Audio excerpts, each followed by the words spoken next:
علیکم ورحمۃ اللہ وبرکاتہ۔ محترم ناظرین، جو آج کا ہمارا سیشن اور ٹاپک ہے بہت ہی قیمتی ہے، سننے کے قابل ہے۔ وہ ہے کہ ایک عظیم فکر، پاکستان کے ایک عظیم فکر کا تذکرہ کروں گا۔ امید ہے کہ آپ کو پسند آئے گا۔ اس سے پہلے میں نے محترم ڈاکٹر عبدالقدیر خان صاحب کا تذکرہ کیا تھا، پسند کیا، سب نے لائک کیا تھا۔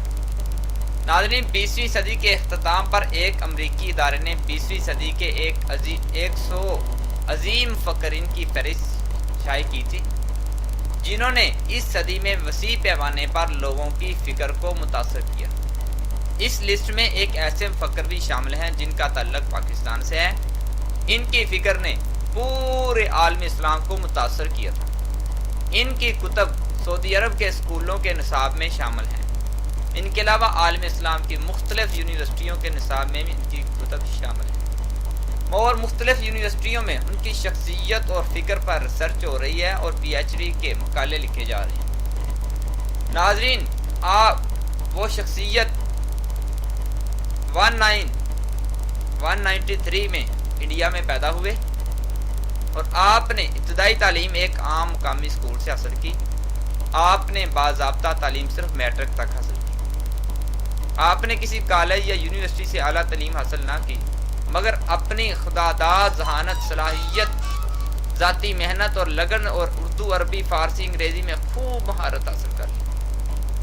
اگرچہ آپ نے کسی عربی مدرسے سے باقاعدہ تعلیم حاصل نہ کی، مگر آپ نے اس دور کے جید علماء سے قرآن و حدیث کا علم حاصل کیا۔ آپ کی قرآن مجید کی تفسیر اردو میں سب سے زیادہ پڑھی جانے والی تفسیر ہے۔ آپ نے 17 سال کی عمر میں اخبار مدینہ انڈیا سے صحافتی زندگی کا آغاز کیا۔ 1926 میں ایک مسلمان نے مشہور آریہ سماجی سوامی شردانند کو قتل کر دیا، جس پر قتل کرنے کی وجہ سے ہندوؤں نے اسلامی تعلیمات کو مورد الزام ٹھہرایا۔ اس قتل کرنے کی وجہ اسلامی تعلیمات کو ٹھہرائی۔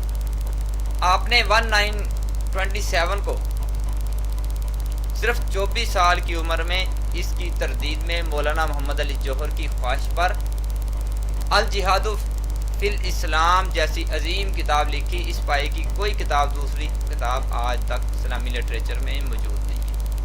آپ نے 1938 میں پٹھان کوٹ مشرقی پنجاب میں دین کی اشاعت کا کام شروع کیا۔ آپ ڈاکٹر علامہ اقبال کے مشورے سے حیدرآباد دکن چھوڑ کر پنجاب آئے۔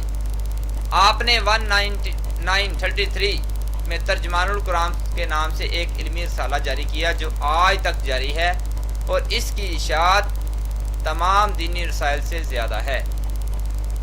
26 اگست 1941 کو آپ نے لاہور میں 75 افراد کی مختصر اجتماع میں جماعت اسلامی کی بنیاد رکھی،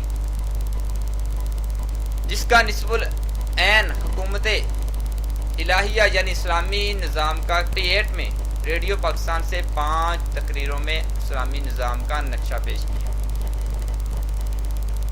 1953 میں جب ختم نبوت کی تحریک چلی تو فوجی عدالت نے قادیانی مسئلہ نامی کتاب لکھنے پر آپ کو سزائے موت سنا دی، تو اس سزا کے خلاف پورے میں عالم اسلام میں شدید احتجاج ہوا تو سزائے موت کو عمر قید میں تبدیل کر دیا گیا۔ تو 3 سال بعد انہیں رہا کر دیا گیا اور 1963 میں لاہور میں آپ پر قاتلانہ حملہ ہوا، مگر سید صاحب بچ گئے۔ 1964 میں حکومت سے اختلاف کی وجہ سے آپ کو گرفتار کر لیا گیا۔ اسی طرح 1967 میں رویت ہلال کے مسئلہ پر سرکاری موقف سے اختلاف پر انہیں پھر گرفتار کر لیا گیا۔ اس طرح مودودی صاحب نے کافی عرصہ جیل میں گزارا۔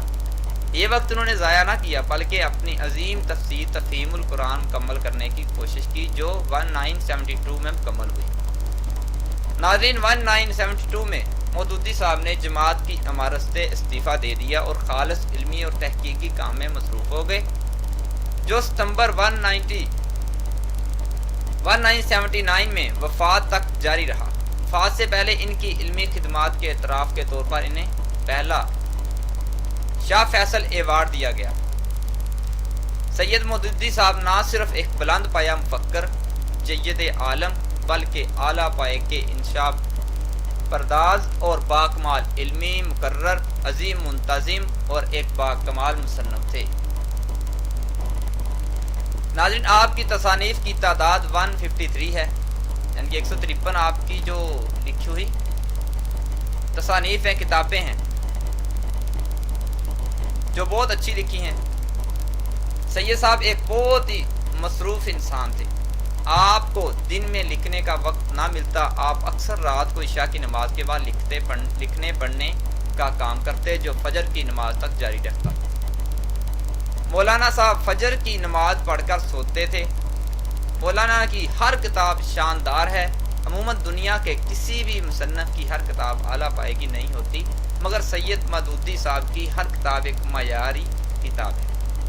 آپ کی کتب لاکھوں کی تعداد میں شائع ہو چکی ہے، اسٹڈی کرنے سے بڑا مزہ آتا ہے، بکیں پڑھ کے دیکھیں۔ سید کی بعض کتابوں کے 76 زبانوں میں 76 زبانوں میں ترجمے بھی ہو چکے ہیں۔ آپ کی فکر نے کروڑوں لوگوں کو متاثر کیا۔ کتاب جو پڑھنے والا ہوتا ہے پڑھ کر اتنا متاثر ہوئے بغیر رہ نہیں سکتا۔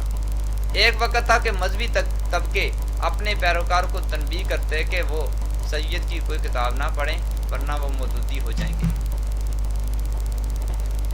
انشاءاللہ باقی ٹاپک اگلے لیکچر میں ہوگا۔ آج تک کا شکریہ، اللہ حافظ۔